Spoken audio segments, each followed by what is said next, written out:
And good evening, and welcome to another edition of the Big High School Sports Show on 98.9 WXCO, online at WXCO.FM, mobile devices and Alexa by searching WXCO, and on the Civic Media app. And also, again, you can watch us live on YouTube.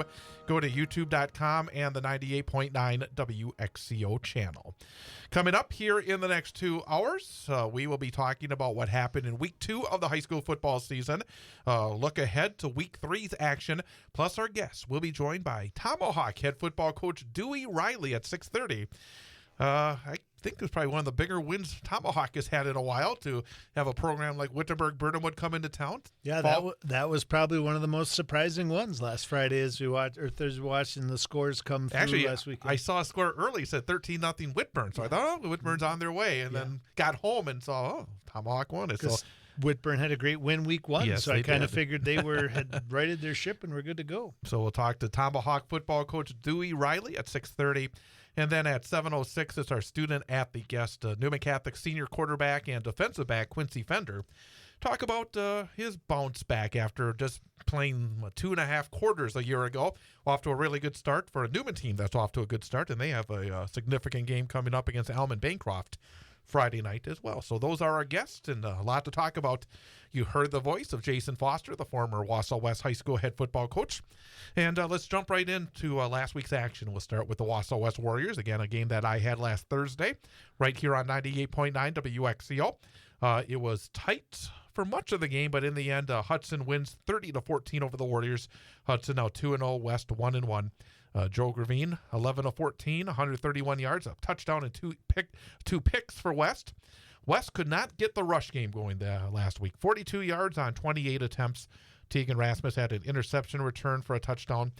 Cooper Adair, the multi-talented quarterback, both running and passing for Hudson, 116 yards through the air, 119 on the ground. Peyton Pingle, 17 rushes, 110 yards and 2 touchdowns. He only had 7 yards in the first half. He had most of his damage in the second half. But it was a game where the Warriors came out. They took the lead. It was a wonderful first drive. I mean, they took, 6.5 minutes, I think, off the clock. But the lead was for the kickoff. It's Peyton Pingle, the running back, was able to run it back. To come out like that on the road against a really good team, to score, have all that momentum. What's it like when you give it up that quickly? Yeah, that's heartbreaking. A little bit. Superior can probably relate because that's pretty true. much what they did the week before, and then That's we right. had the play scored on the first play.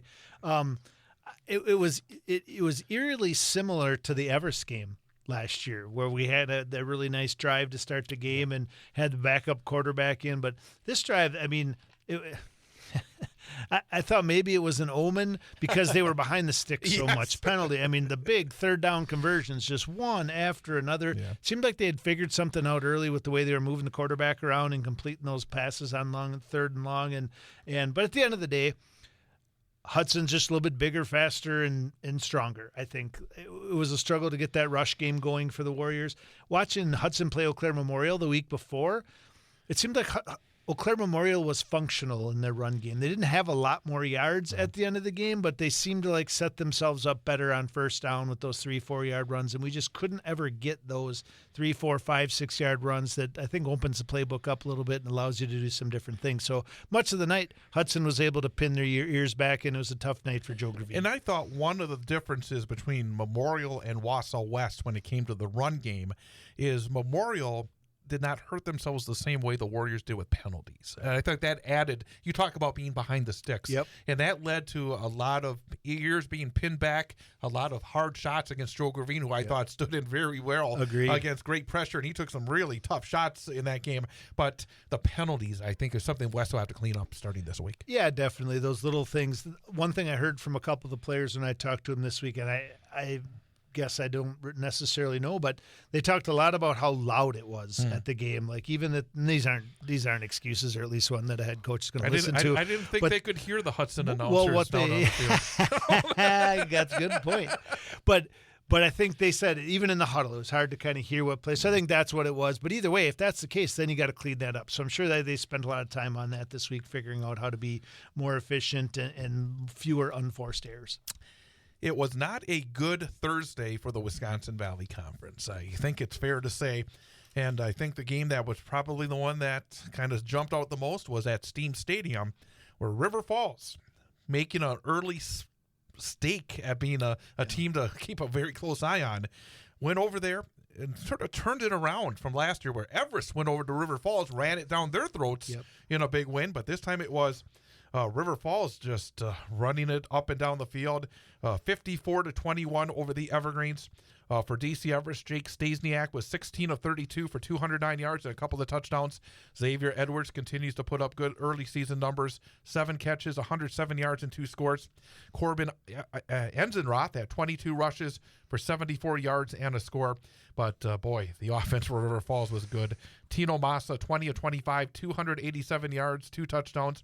Joseph Tarasewicz had 25 rushes, 210 yards, 4 touchdowns. And the rushing and as a coach, especially a defensive coach, you look at those rushing numbers. 311 yards on the ground for River Falls, 108 for the Evergreens, 598 yards of total offense, 317 for DCE. River Falls, I mean, last season we saw them in the final game of the season over at Tom Field. It was a disappointing year, but you saw that team, and they had some skilled players and talent, and Tarasewicz was a kid that was on that team as well. It looks like they took maybe a message from last year, that disappointment. They've come out and it looks like they're out for bear. Yeah, I was talking with Coach Johnson this week, and he kind of said that same thing. He feels like maybe they woke up the sleeping monster last year when they played him. But their coaches said that last year some of their best players were not their best leaders and lacked leadership and effort on the field and some of that mental toughness that you look for. So my bet is they spent a lot of time with that. And it's not like they came out of nowhere. They're an outstanding football program who probably was down last year. When you look at the stats or that yardage after the game, it's frustrating and disappointing if you're DC Everest. But I would bet it was a lot more frustrating and disappointing as it was actually happening to him. Because when a team runs the football like that, he averaged 8 yards carry. That's tough. And if you don't have an answer to that, that makes for a long, tough night. Something you were talking to me off the air about was, when you have a special running back, sometimes you can get a little extra than maybe what everything else is. And I think for DC Everest right now, they're trying to find that special back. Not to say that either Enzenroth or anybody else on that Evergreen squad is not good. It's just they had some very special backs in recent years, and I think that's a factor, I think, for DCE early on. Yeah, I think all of those pieces of that puzzle from last year, right? When those pieces all come together, you make a run to the state semifinals, and that's exactly what they did. But it's not just Blake Bankston at running back, but the quarterback and Edwards is back. And you look at that, but 32 attempts. Obviously they were kind of playing catch up for most of that game, a really good running back, and I can certainly attest to this as a head coach, makes you look a lot better as a head coach. It makes your offense look a lot better. Like we always say as coaches, after a game like this, whether it's the West game or the Everest game, it's ugly when it's happening, and certain things you wish you could change. But when you get to watch the film, there's things that you look at and you say, "All right, we're gonna clean that up, and that's gonna make a huge difference." And it never looks as bad on film as you think it did live. And on the flip side, it never looks as good on film as it did live when you have a big win either. And one more thing about Everest is, they're not going to panic. They know that they faced really good teams in the first 2 weeks, and again, the first 2 weeks, while yes, they will have some relevance when it comes to the end of the year, hopefully for these teams making the playoffs. But at the same time, the season is not won or lost in the month of August. No, and I think this is one of the beauties of these two conferences and these crossover games is it's a nice measuring stick week 1 and week 2 to see where you are at compared to those teams who you're probably going to get matched up with in your sectional when it comes to the end of the season. And this is pretty much carbon copy of what happened last year, with the exception of Everest not taking it to River Falls. But the teams on our side took their lumps week 1 and week 2. Spash is 2-0, but they got a struggling Superior team week 2. Had a good win week 1. But if you take this exact same thing that happened last year and you fast forward to the end of the season, the Wisconsin Valley schools really competed very well and even upset some of those big river schools who had beaten them earlier in the year down the stretch. So it definitely, if nothing else, hopefully a wake-up call and a sign of some better things to come for the Valley. You don't give the trophies out in August. You give them out in late October, early November. Stevens Point, as you said, beat Superior 41-20. Trent Breitbach, 17-28, 246, 3 touchdowns, a couple of picks, throwing 68 yards rushing and 2 touchdowns. Johnny Ananitas had 6 catches for 139 yards and 2 touchdowns. Stevens Point did the job. I mean, we know that trip to Superior. It's not an easy trip. Did it the last 2 years. They went up there, and actually the Superior scored a couple of late touchdowns actually to make it a little tighter. But for Stevens Point, I think you hit it on the head. They may not have played the top teams, but they have to like where they are in 2 weeks. Absolutely. Being 2-0 is way better than being 1-1 or 0-2. And they've set themselves up, I think, in these games don't count, but if they do for end of the year stuff. But from a conference standpoint, these games are meaningless. But I think they've definitely established themselves as the front runner in the Valley Conference 2 weeks in. So obviously we'll start to learn a lot more this week. But yeah, after 2 weeks, Spash looks to be reloaded from 2 years ago. Marshfield gave Menominee a good battle for at least a half. In the end, Menominee stayed perfect, 2-0, beat Marshfield 30-16. Marshfield led 16-14 at halftime, but then a couple of scores in the second half for Menominee helped them with the win. Hayden Carlson had a big night for Marshfield, 15 rushes, 163 yards, and 2 touchdowns. Marshfield again played 2 quarterbacks, but neither one able to do much. 4 of 14 combined, 69 yards, but right now for the Marshfield Tigers, I think the good news is coming off a 49-25 loss against New Richmond, they were competitive with a pretty good Menominee team. But, boy, those passing numbers are pretty ugly.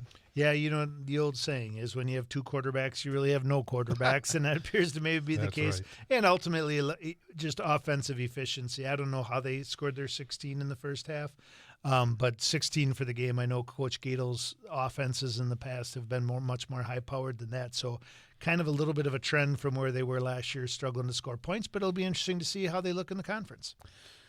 Wisconsin Rapids and Rice Lake, and I have to say that Wisconsin Rapids did make strides from week 1. They were competitive for that pretty much the entire football game before losing, like Wausau West did, to Hudson by the score of 30-14. It was just 14-8 at halftime. It was 22-14 after 3. Jack Larson for Rice Lake had 22 rushes, 148 yards, and 3 touchdowns. Rice Lake only had 290 yards of total offense. So for Wisconsin Rapids, again, you are in a building situation, as we've learned so far on this show, talking to the coach a couple of weeks ago. It is a case where they did make strides in week number 2. Yeah, and I would say if you're a betting man, you would say Rice Lake is probably the better of the 2 opponents that Rapids has played so far. When you look at, we talk about making a big gain or jump from week 1 to week 2, they certainly did that. When you're in the situation they're in, coming off the season they had last year, new head coach, you're not necessarily talking about wins and losses overall, even in a week of going 1-0 or whatever. You're looking for those in-game wins, the stops, the holding them to 3 and outs, not going 3 and out, how many first downs you can get. And overall, it's kind of a X factor, but just that compete level. And looking at it on paper, it certainly looks like they made a big jump in their compete level from week 1 to week 2. Not a good week for either Eau Claire school, as I'm sure they're happy to leave their Big Rivers brethren on the wayside here for the rest of the football season. But it was New Richmond defeating Eau Claire North 48-10. New Richmond, boy, a couple of big nights to start off their season with 49 and 48 points. And they had a freshman running back named Austin Whittick who had 223 yards on just 16 carries and 3 touchdowns. I wanted to ask you, because you've obviously coached for a very long time, to see a freshman at this level, the big school level, put up those kind of numbers, it kind of jumped out at me. Yeah, pretty remarkable, actually. And that's a really good program. So they're not just throwing that guy out of there out of necessity. They're putting him there because he's the best running back they have to put out there. So I would, if I were a betting man, I would say he's probably a very mature freshman. I would say he's probably probably blessed with some physical skills. Right. But either way, I don't care how blessed you are to do that at 14, 15 years old is a heck of an accomplishment for a very good program, and probably very annoying for that conference for the next 3 years. And Chippewa Falls beat Eau Claire Memorial by a score of 33-6, and likewise for Memorial.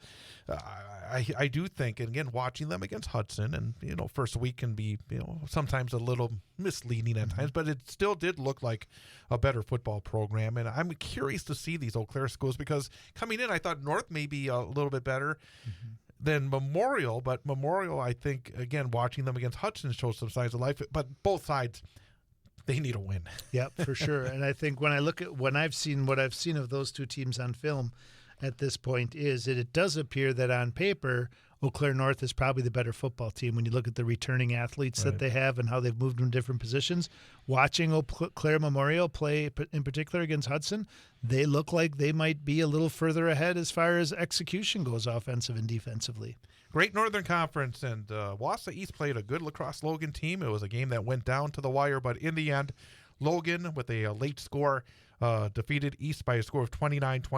Xander Klein, 164 yards passing. Henry Maas, 4 catches, 64 yards, 2 touchdowns. Ian Stahl, 14 rushes, 94 yards. For Wausau East, you don't talk moral victories, but at the same time, they stepped up in competition from the Westby team they beat in week 1, and they seem to be lined up pretty well, I think, going into the conference campaign. I would have to think so too. We'll talk a little bit about the Mosinee-Menasha game.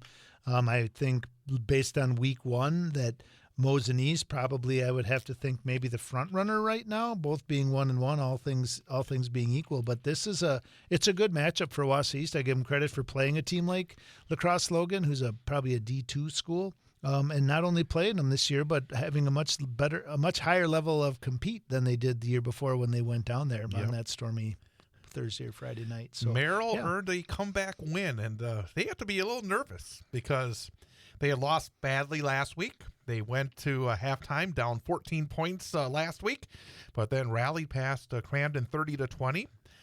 Cole Rudy, 190 yards passing and a touchdown, plus 72 yards rushing and 2 scores. Keelan Allen is a very talented player. In fact, he had 6 catches for 153 yards and a touchdown, but I saw on Channel 12, their highlights, he made an incredible grab. Just a snag with one hand that was truly a highlight film catch. That'll be one of the best of the year. Very, very talented receiver for Merrill. Noah Klug, 16 tackles, 14 solo. Big night on the defensive side. And Cruz Palabicki of Crandon had a big night. 209 yards, 2 touchdowns on the ground, added an 82-yard touchdown reception. But for Merrill, I think going into the conference, they needed that one. Oh, for sure, and it definitely sounds like maybe something clicked at halftime. I don't know what Coach Wadzinski may have said at halftime to get them going, but I think this is a little closer to maybe what we expected out of them this year, coming off a nice finish to last season. Your old school, Northern Pines, put one on Antigo last week and apparently got the Red Robins angry because they defeated Sturgeon Bay 54-6, so that's a big win for Antigo. And you touched on Mosinee, and it shows how quickly things turn around. Nobody felt as good as Mosinee probably last week when they beat Stratford to end their long win streak. But they went to a Division II team, I think, Menasha, right? Are they 2 or 3? 2 or 3, yeah. But they're those teams in the eastern part of the state, even the ones you don't hear about all the time, are so good. And Menasha really took it to Mosinee 41-21. Treve Stoffel, 14-22, 128 yards, a touchdown, 12 rushes, 48 yards, and a touchdown, 7.5 tackles. But, boy, they could not do it as a team rushing the football. Just 30 yards on 24 attempts for the Mosinee Indians. And lessons learned. I mean, again, when you challenge yourself in the non-conference games, that's the thing you want. I mean, yes, you want that win, but, boy, you learn a lot about your team when you go on a trip to a place like Menasha. For sure. And again, I don't think we can stress enough that Menasha is a really good football program. I mean, state appearances, state championships, several in the last 15 years. So, honestly, when you talk about them, you're probably talking about a similar caliber team, not as recently dominant as you are when you talk Stratford. And they had I think if you talked with Coach Stoffel like we did last week and asked him now, would he want to be 2-0? Of course he would. But if you'd have asked him in the middle of July, if after 2 weeks of Stratford and Menasha you were 1-1, I think he would say that they feel like they're heading in the right direction. Tomahawk rallied past Wittenberg-Burnhamwood in overtime, 28-22. Tomahawk 2-0, Whitburn 1-1, Max Larson 21 rushes, 90 yards and 2 touchdowns. Not a lot of yardage generally. A 207-202 edge for the Chargers. Bo Davis, the replacement quarterback for Whitburn, was 8 of 15, 132 yards, 2 touchdowns, and a pick.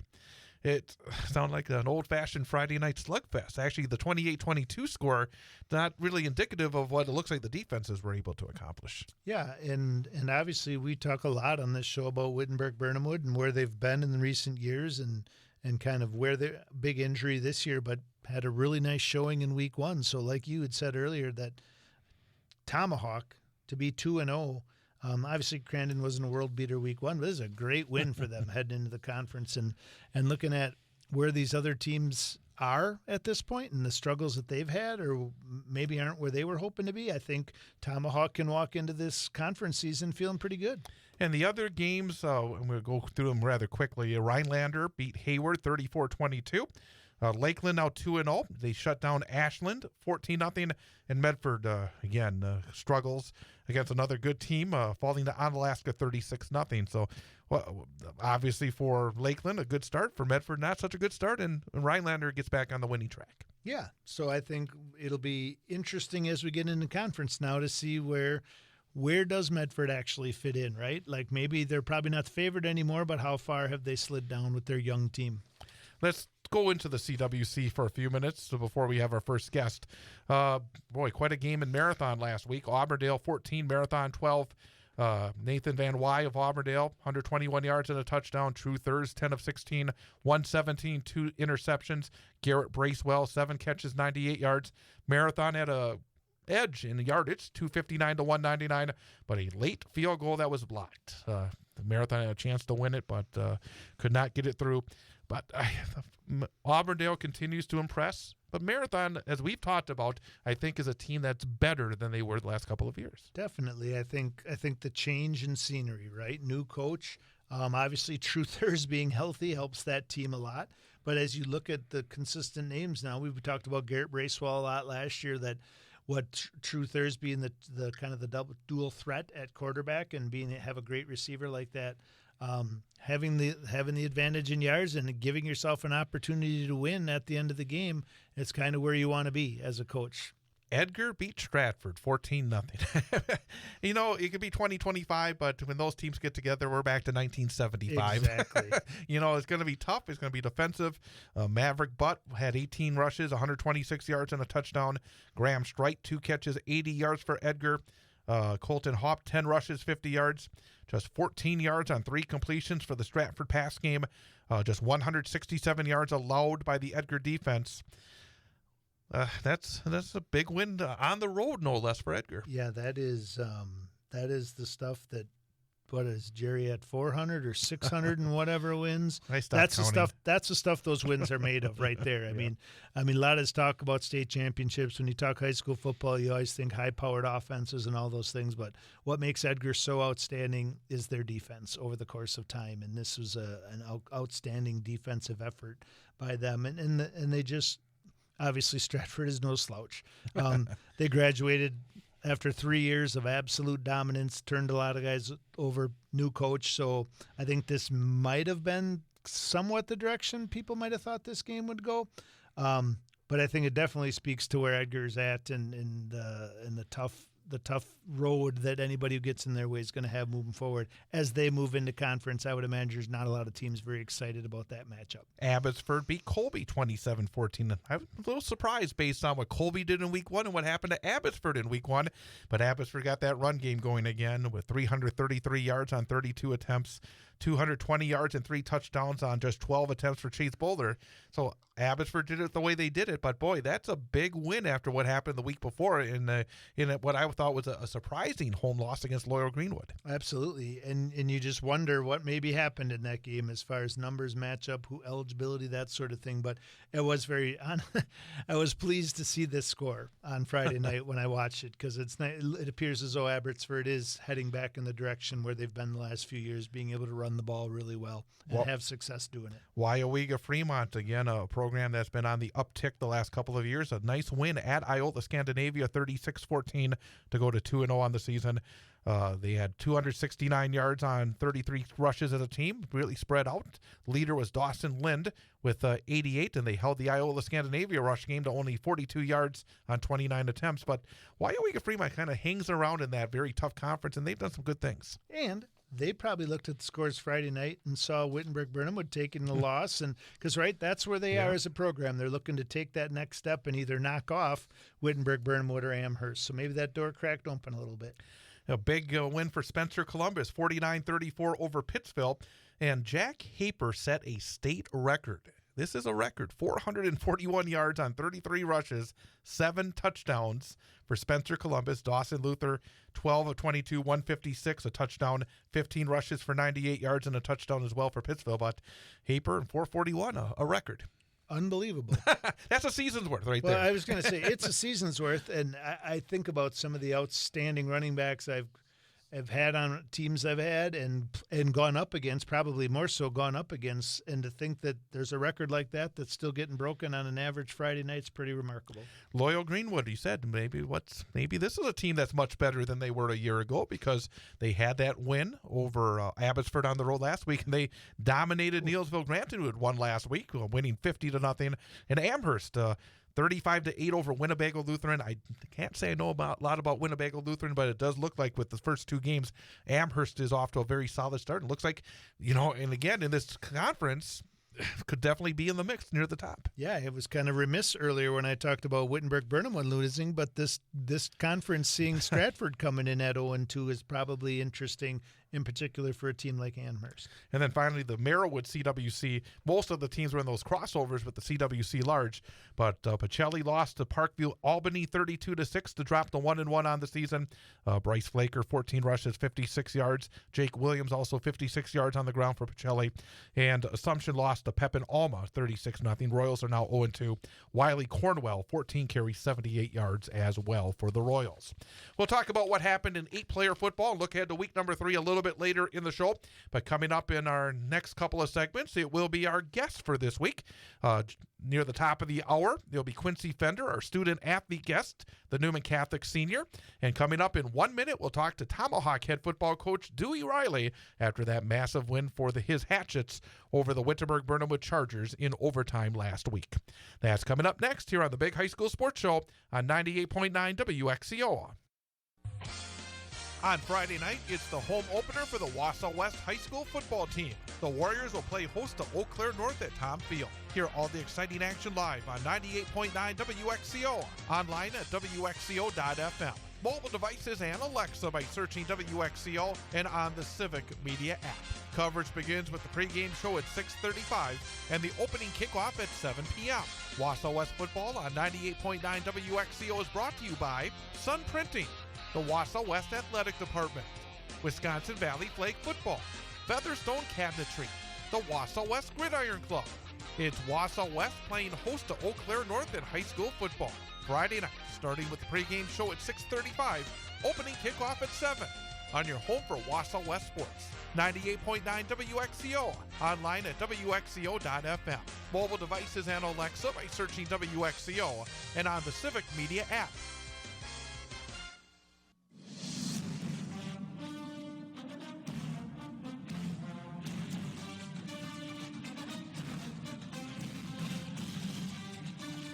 And welcome back. It is the Big High School Sports Show on 98.9 WXCO, WXCO.FM, mobile devices by searching WXCO, the Civic Media app, and of course, again on YouTube, youtube.com, and on the 98.9 WXCO channel. With Jason Foster, I'm Chad Holmes, and very happy to welcome in our coach guest for this week from Tomahawk High School, head coach Dewey Reilly. And Coach, first of all, thanks for spending a few minutes with us tonight. Absolutely. Thanks for having me, guys. Well, we were talking earlier that for Tomahawk football, this has got to be one of the more significant wins against a program that's been so successful in recent years, of a large school from the CWC in Wittenberg-Burnhamwood. To come from behind last week as well had to be a special Friday night over at your field. Absolutely. Wittenberg, obviously, a very solid program. Nothing but respect for them and their coaching staff and their program. For us to come out on top, especially in an overtime win with the way that the game started, was huge for us. Coach, as you guys opened with Crandon week 1, had a nice win, good way to start the season. Knowing that you were going from Crandon to Wittenberg and Birnhamwood, what was practice like last week leading into that game and getting the boys ready to play a bigger opponent like that? It's always just, kind of trying to take it one week at a time. Crandon is unique in that Crandon, they do what they do. Yep. They line up, basically 0 splits, and they're going to run the football. And so for us, it's a little bit of a one-off of a defense that week.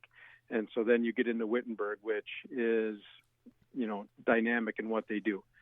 Very well coached. They've got decent size. They've got, team speed, and have historically, always been solid. Yep. Especially in our Division 5. And so for us, it was just kind of trying to break down what they do. We obviously had to make some adjustments early on. And, fortunately, we were comfortable in what we had as a foundation defensively, and we're able to, come out with a victory. Let's talk about the defense, because one of the numbers that stood out was the fact that your team held Wittenberg-Birnhamwood just barely 200 yards. What was the key on the defensive side for your team to slow down the Chargers? So, they're dynamic, right? They have good athletes. They were obviously missing one of their better players who was out with a knee injury, but they are able to move the ball in multiple ways. They can bang the ball inside. They can get out to the edge. They can throw the ball. And so for us, it was, not trying to beat, every single formation that they show up in. It's trying to find out what they do on a consistent basis and then try to take that away from them. One of the things that, I heard you guys talking about earlier is, defensive football. And I think sometimes that gets forgotten in today's day and age of, kind of run and gun offenses and watching games on Sunday, that in high school, you have to be able to shut down the run. And for us, that is priority number 1. And then for us, it's just a mentality and kind of a tone that we have on defense that we want to be fast, we want to be physical, we want to be aggressive at the point of contact, and then let the chips fall where they may. Yeah, it is a great job on defense last week too with that. When you look at a win like this against an opponent like that, it's got to be a nice bump going into conference play this week, being the smallest school in the GNC, knowing that you can compete with programs like this. I know last year you guys did some nice things and kind of coming back into the GNC as the smallest school. I think people had some question marks and to kind of see what type of football you guys were going to play. And I think you answered some questions last year and had some good wins and some close games. How does this kind of take you into that next step? Obviously, you got to play the games, and there's a lot of them ahead of you, but how does this help knowing that you just beat a team like Wittenberg-Birnhamwood as you go face teams like Wausau East, Mosinee, Medford?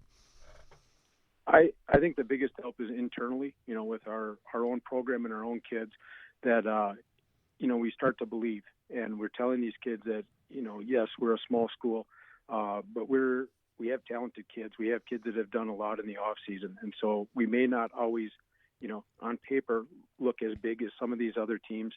But at the end of the day, like you said, you still have to play the game.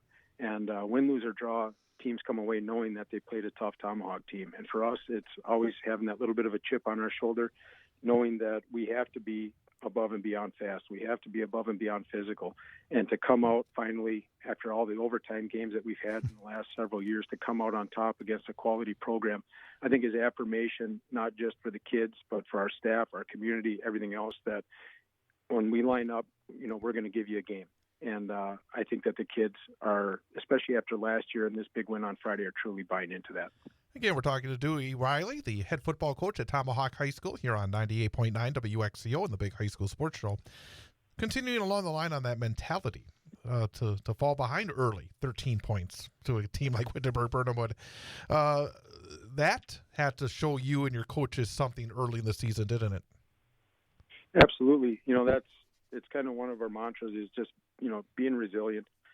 We talk about, athletics being an extension of the educational process, and that, life throws you curveballs. And we got down first play of the game. They housed us on a bubble pass.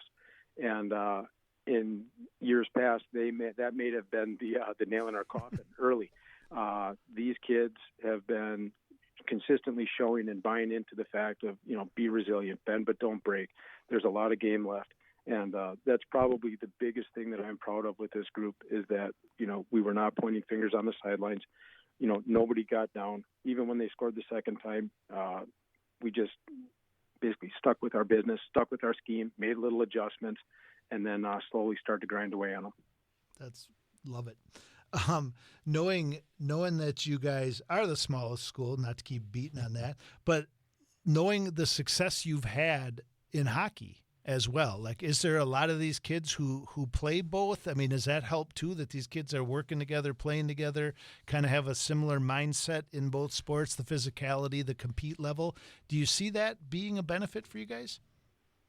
I do. I think it's the fact that I've had most of these kids for most of their athletic careers in multiple sports. And, I think that attitude kind of reflects leadership and the fact that, we are a small school. I also graduated from the school. We were small back then. The school size to me, it doesn't matter. It's the heart in the kids. It's the mentality that you go about your business. It's the fact that, like you said, you have to play the games. And so when I look at what we did in hockey, we ran a really tough schedule. We weren't scheduling, teams that we knew we could beat. We were trying to punch way above our weight class. Trying to do that also in football. When I took over, we had the option of scheduling, non-conference games.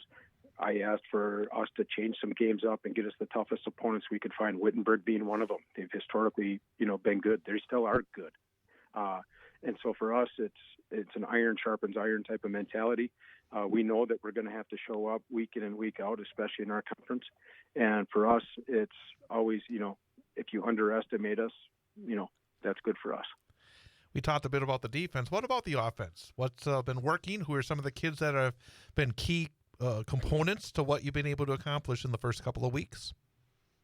I think it always starts with football. It always starts with the line.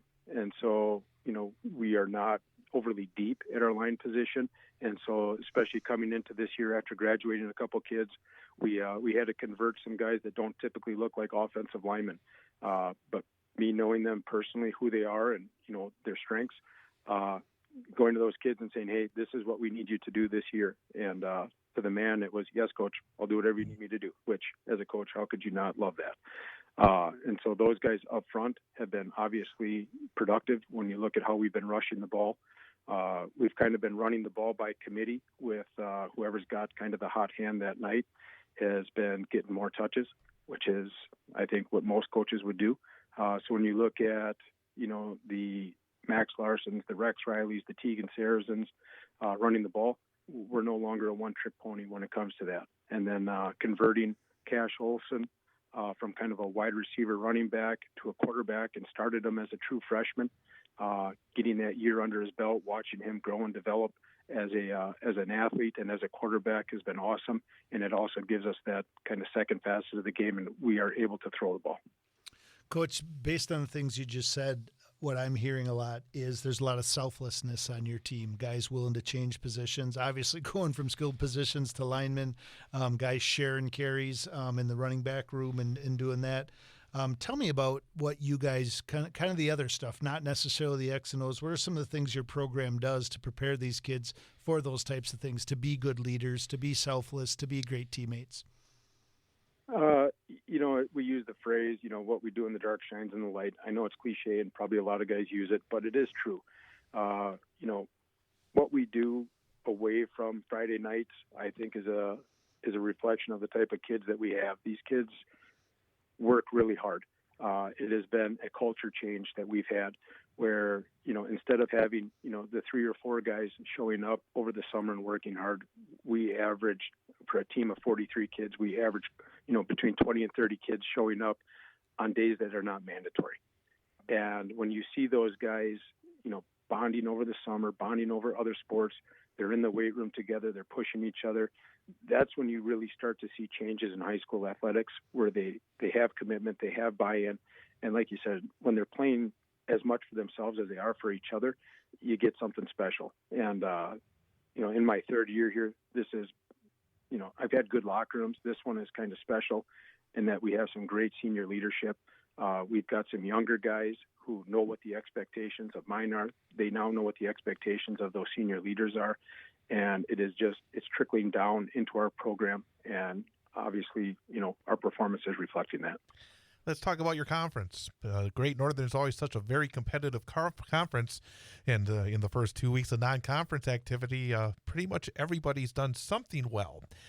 Yourself and Lakeland started with a couple of wins, but a number of the other teams found victories in at least one of their games. And then there's the dominant force for a while, the Medford Raiders, who are, I think, trying to rebuild after losing incredible talent and playing a couple of really tough non-conference games. After 2 weeks, it looks like a very interesting conference. So what's your take on the GNC this year? I think that, in the years that I've been here, the GNC seems a little bit more balanced. Last year, we were competitive, I thought, in every single game besides Medford. Medford had a special team last year with a special running back. And so I think that, as guys graduate, as things start to balance out, I think that the GNC is obviously very competitive. I think that there is a bit more balance this year as far as I think everybody's going to have to show up and not take anybody for granted. There's a lot of good teams. There's a lot of good coaches. And so for us, it's going to be, not necessarily looking at the season as a whole. It's going to be taking each game and trying to go 1-0 each week. Yeah, talking about those teams, you guys have Wausau East coming up this week. What do you guys, the smallest school in the conference, play in the biggest school in the conference? I know enrollments don't matter, but what are you seeing from Wausau East? What are the couple things you guys are really focusing on this week without giving away too much? I've had these interviews in hockey too, and it's just kind of my philosophy in that, we have to take care of our own backyard first. And so when I look at East, you can tell that they have some explosive players. They're pretty solid up front on both sides of the ball, and that does come with numbers, right? Yep. Football is a numbers game, and so when you do have a higher enrollment, you tend to have more kids out. You tend to have more kids to choose from, and the gamut of sizes. And so I think that's an advantage for Wausau East. For us, it's always about us taking care of our own business first, and so we have to be fundamentally sound. We have to be solid in our schematics and what we're planning on doing, and then we have to execute. And so being the smaller school, it'll be like that from here on out, right? It's been like that against everybody except for, Wittenberg and Crandon. Yep. And so we enter the GNC being the numbers underdog. But again, I think it comes down to us just being able to execute, trusting what we put together throughout the week, and then letting the chips fall where they may. You talked about culture earlier, and I'm going to kind of expand it to your school. How has the success of a wonderful winter, there's nothing like going and getting a gold trophy and to bring, I think, a school community together, and now to have, your football program on the right track and getting some really nice results. Have you sensed a change in maybe the school spirit? Has there been something added to the whole experience at Tomahawk High School with some of that, I would call it culture change, and some of the success that's been able to come behind that? Absolutely. I think that, like a lot of communities, our community kind of revolves around our school and our school athletics. People are into it. And so, anybody who tells you that, winning doesn't matter is probably downplaying the competitive spirit in most people. And so anytime that you can put together success, people want to be a part of it, and they want a role in it. And so that's a big thing for us, especially on, my teams and the players in the community, is that, there's a role for everybody. It may be big, it may be small, but you're part of it. And I think that the biggest thing that I've seen is, community spirit goes up, community support goes up, which is awesome. I love it.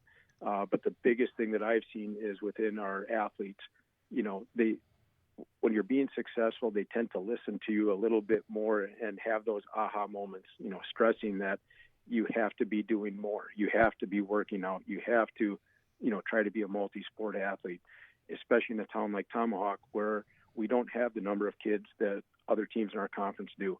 And so when I look at how our kids have bought into the off-season workouts, how I look into, they've kind of bought into the we before me mentality as far as, you may get there faster by yourself, but you're going to get farther as a team. Those are all things that have been, slowly building. And then they get reaffirmed when you start winning. You start beating teams that people don't give you, maybe a chance to beat. And then especially when you can take home some hardware like we did in hockey, it's huge. And it just really gets the community behind you. One of the questions we often ask our student-athlete guests is about the multi-sport athletes, is how they handle the time and to be able to be successful in all their sports and to be able to be successful in all their aspects of life. You coach two very, I would call them significant sports in terms of time and in order to do it well. What's your secret in order to be able to do what you've been able to accomplish as the coach for the Tomahawk hockey team and now with the Tomahawk football team? You don't see that very often with those two sports. I'm just curious about how you've been able to handle it and to be able to do it so very well. I like to think I've got a good support system. I got a great staff when it comes to both football and hockey. My family and my wife in particular, I have to be very understanding, which is an understatement. And then, people who know me know that I'm a foot on the gas kind of guy, and I have extremely high expectations of not just myself, but programs that I'm involved with and people around me. And I think that once people understand that and they see what I'm trying to do, they buy into it. And so when I multitask between football, hockey, and then being a dentist, it's a lot, but you kind of get in the groove.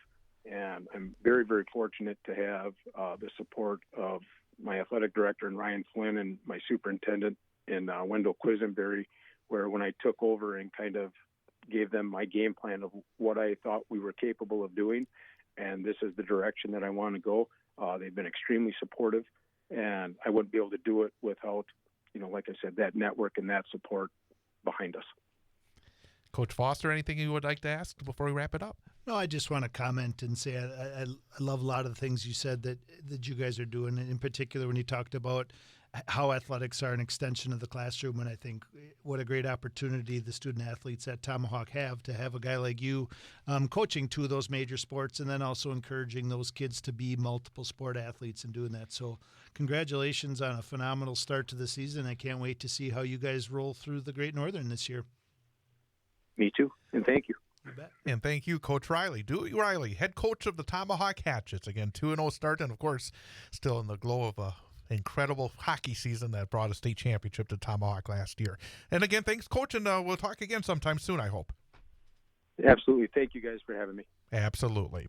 We're going to take a 1-minute break and then come back and talk about what happened in 8-player football last week. And then following the top of the hour news, we'll be talking to a Quincy Fender, our student-athlete guest from Newman Catholic. So that's all coming up here on 98.9 WXCO.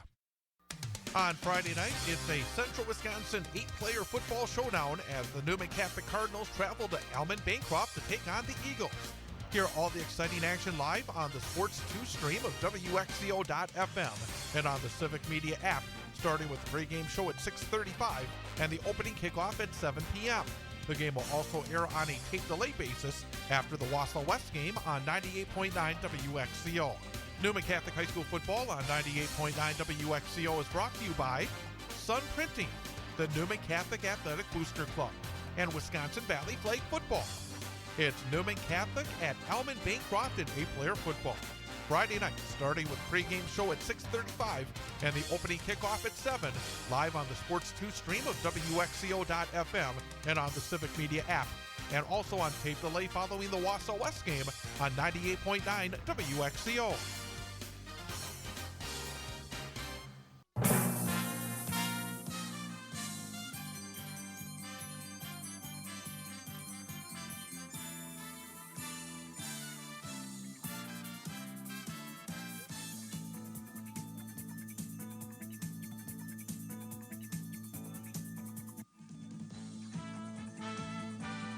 And welcome back. Big High School Sports Show on 98.9 WXCO. Online at WXCO.FM, mobile devices, and Alexa by searching WXCO, and on the Civic Media app. I don't know how you do it. How do you coach both hockey and football, and not only that, but to be so successful? I mean, it's been, he's obviously a guy that doesn't believe that numbers are a detriment. It's about the process and getting the best out of your teams. And they obviously have, great start to the season. They obviously have a ways to go to get to the comparison I'm about to make, but is Tomahawk potentially the Rice Lake of the Great Northern Conference? I mean, you look at what Rice Lake does in the big rivers. Their enrollment is significantly smaller. They have an identity. They play tough football. They run the ball very well, and they play great defense. So, if Tomahawk's able to do this consistently, there's a recipe for success out there. Let's talk about what happened in 8-player last week. CW 8, Newman Catholic defeated Wild Rose 50-8, the game that we had right here on 98.9 WXCO. Our student-athlete guest coming up, Quincy Fender, was 12 of 15, 177 yards, 3 touchdowns through the air, 10 rushes, 97 yards, and 2 touchdowns on the ground, and balanced with his receivers. 4 catches each for Cooper Gould, Griffin Pent, and Michael Fox. And Newman D finally gave up its first down of the season in the fourth quarter. It's been a very impressive start for the Cards. Looking forward to talking to Quincy about that first down they gave up. It was just barely. Marion Tigerton upset Alman Bancroft 31-18, but maybe, who knows, when all this is said and done, won't be an upset, but big win for Marion Tigerton over the Alman Bancroft squad that Newman faces this week. Also in that league, Port Edwards fell to Tri-County, who's been off to a really good start. Looks like they may be a contender in that league, 58-14. Wabeno Leona put the it was not a good night for Menominee Nation. 74-0.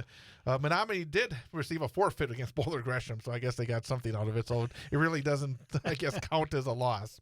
Athens, I think, only won 1 game last year. They're off to a very quick start, and they beat an always tough Thorpe squad 54-12. So Athens looks like a team that could be working their way up in the 8-player game.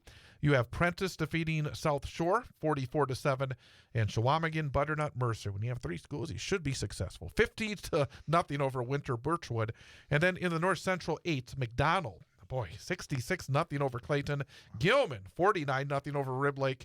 And Owen Withy bounces back from their week 1 loss to Gilman, defeating Prairie Farm 46-16. This is going to be interesting this year in 8-player because the last number of years, it was 16 teams in the playoffs. So you're thinking as you go through the season what you need to do to get to the playoffs. Right. It completely changes this year with 32 teams. Yeah, and it appears as though I felt like maybe, and you tell me if I'm wrong, probably am, but I felt like last year we didn't see some of these bigger numbers that we're seeing right now as far as scores and lopsided scores. So as we move forward and these teams start playing each other, I'm going to be interested to see if these big offenses hold up.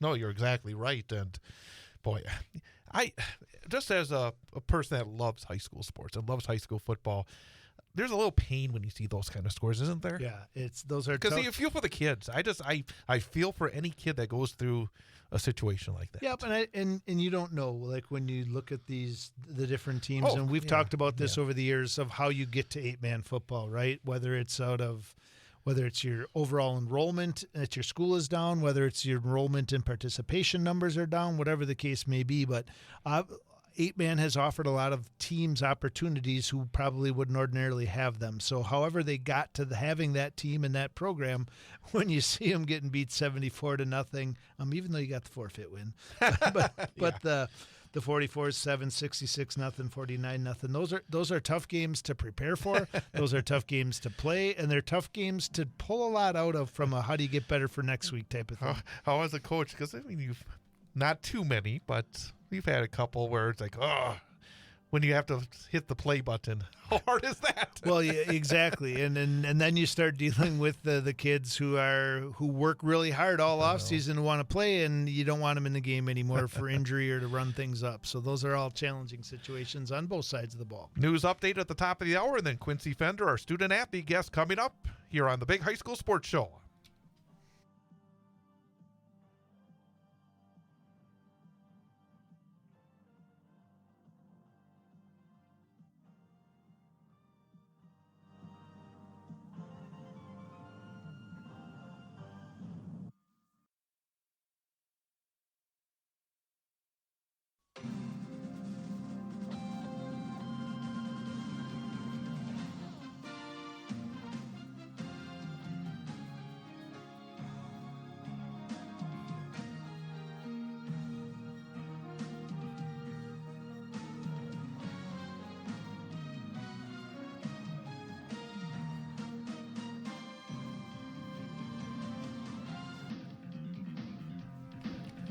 And welcome back. It is the Big High School Sports Show on 98.9 WXCO.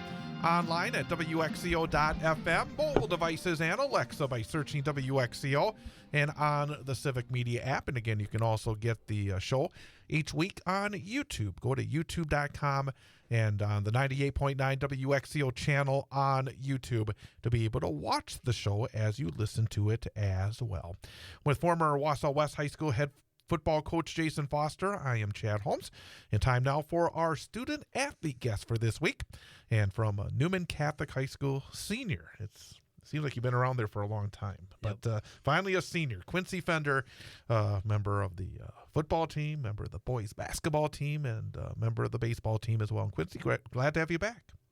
Glad to be back. We had you on during basketball season last year, so this time around you don't have a relative on the other side of the table, so it would be a little bit more difficult. But something I'd asked you in the post game on Friday night after your win against Wild Rose, sometimes after a while you almost forget, but last year you were moved to quarterback during the off season.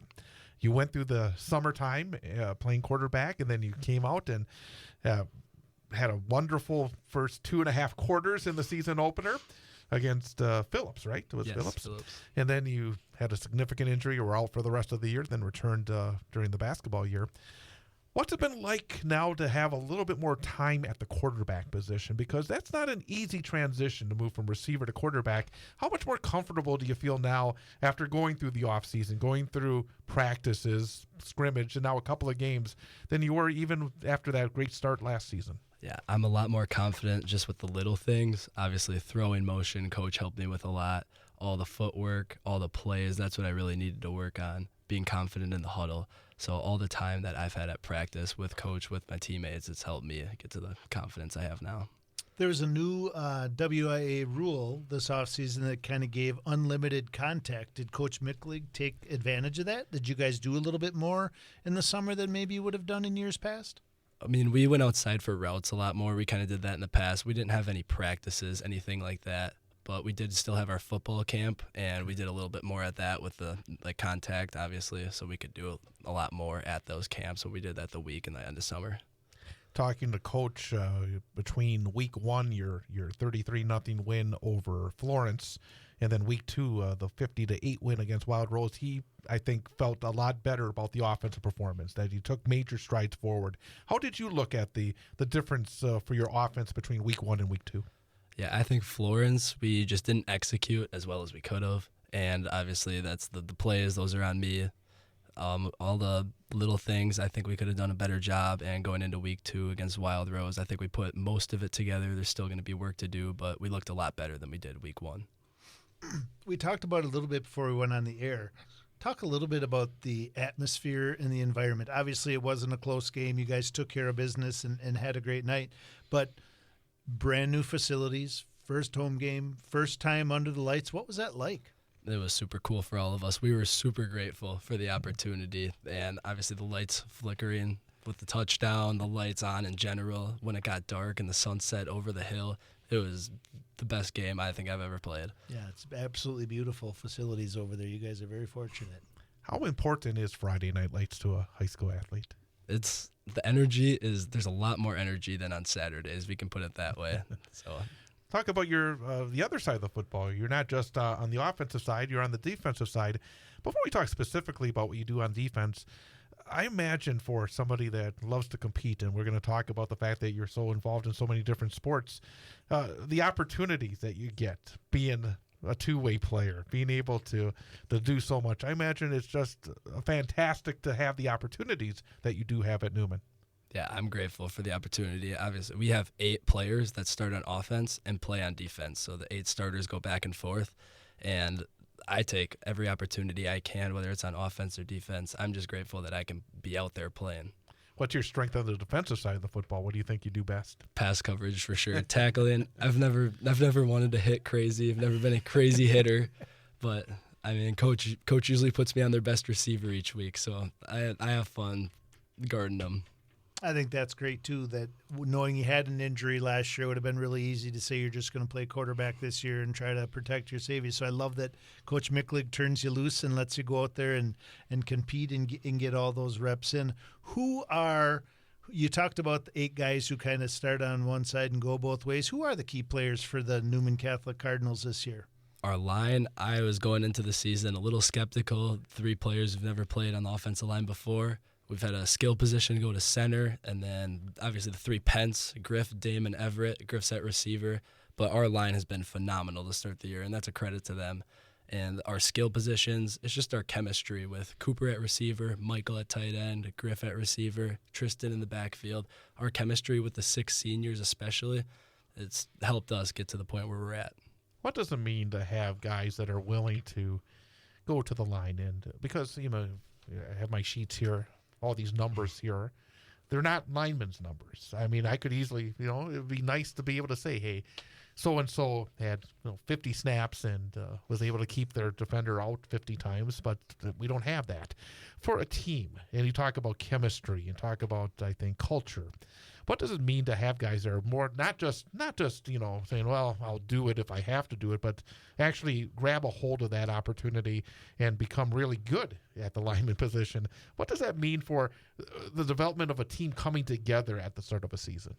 Well, it's all credit to the line. I mean, we wouldn't get any yards if it weren't for them. They go to work super hard in practice with Coach Grundy. Every day, they're working really hard, come to the play. If they make a mistake, they're right away to fix it. They ask questions, they're learning their spots, and that's what ultimately gives us the winning touchdowns, yards, whatever we need to do. It starts with those 3 guys. Let me jump in real fast. You mentioned Coach Grundy, and this year, and Newman's always been, I think, blessed with really good coaches, up and down from Coach Micklig and his staff. But boy, to have Coach Grundy join in, have Coach Gress join in, have Coach Thorpe, who's been at Coach Micklig's side for so many years. I mean, you're overflowing with incredible coaching talent. What's the importance of having not just a great head coach, but having in small groups have a coach that's able to come out there and continue to help you guys improve in every aspect of your games? I mean, it feels like you got a really good group that you're working with here this year. Yeah, the confidence is high with each person. So in the small groups, we're not worried about a certain group not getting as many reps. All of us are getting good reps, great reps, doing the things we need to do. And then when we put it all together in large group, that helps us with all those coaches. And I had the opportunity to coach with Coach Grundy for 4 years at Wausau West, which was awesome. Coach is great. Having Coach Micklig, who's as good as it gets in 8-man football, a guy like Coach Grundy, all the people that Chad just mentioned, they each do it differently, too. Coach Micklig and Coach Grundy are 2 very different guys with tons of knowledge and experience. Knowing that how important that is for you guys as a team to learn from different guys and different styles and what you take from each one. When you mentioned those 8 guys before and other guys who kind of take the leadership role on this team, do you guys kind of feel a sense of responsibility for taking what you've learned over the course of 4 years and kind of passing that down as well? Like, do you guys kind of play that role with the younger guys or some of the guys who are more new to football than you? Yeah, that's a big part of what we do. And at Newman, we have about 20 kids on the roster, so that gives us the opportunity to get closer with those little kids. They can ask us questions. We're always being there to help them rather than a school maybe with 100 kids on their football team where it's harder to reach out. We have a great opportunity to take leadership, and all of the people that are out there do a great job of it. Again, we're talking to Quincy Fender, senior at Newman Catholic High School, here on the Big High School Sports Show on 98.9 WXCO. I want to turn a little bit to your other sports. Start with basketball, because I thought the way that you were able to come back last year after a very significant injury, missed, I think, maybe only 3 games, if I'm not mistaken, at the start of the year, and then came back and averaged 19 points per game. I imagine that, again, knock on wood, that going into your senior year, to be able to come in healthy, hopefully. I should never assume anything, but at the same time, right now you're obviously looking very good.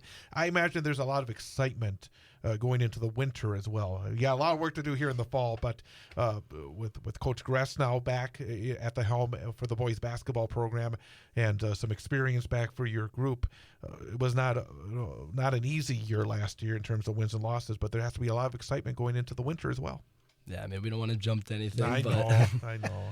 But we're pretty excited for the Windsor. We didn't lose a single senior towards the end of the season there. And summer, we joined a different summer league, only lost 1 or 2 games in there. And Coach Gress coming back, that's super helpful for us. Our open gyms in the summer, we got some alumni in, and we got a lot better over the summer. So we're all excited, especially the seniors coming in. We're excited to see if we can change the winning streak. What happened last year, see if we can fix that going into this year. You talked about Coach Gress, and Chad mentioned that Coach Gress is helping coach football this year. And unless I'm mistaken, I think I had heard that Coach Micklig might be helping out coaching some basketball as well. So how cool is that to kind of have those coaches kind of going into those other sports and carrying over and being able to bring their expertise from their number 1 sport into the number 2 sport? Yeah, it's super helpful. Obviously, Coach Micklig and Coach Gress are really close, which helps us, and they're doing an incredible job in both basketball and football. That helps us build a relationship with them, with each other. So it's a great opportunity that we have so they can coach us in basketball and football. What's your favorite sport? I'd have to say in season, so Good don't want to answer. make Coach Micklig or Coach Gress mad, but whatever's in season, we'll go with that. Neither one of those guys ever listens to this show, so because they get enough of me elsewhere. But let's step away from sports again for a little bit.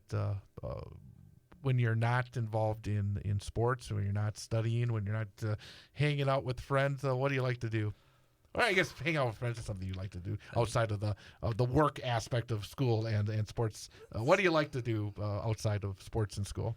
That's about mostly what I do, but I would say what you brought up, being with friends, being with those 6 seniors I built a relationship with, just doing things with them, doing things with my family, that helps me kind of connect off the field and bring what I can bring on the field. What is your favorite area of school during the day? What's your favorite class or favorite subject area, and what are you looking to do after high school?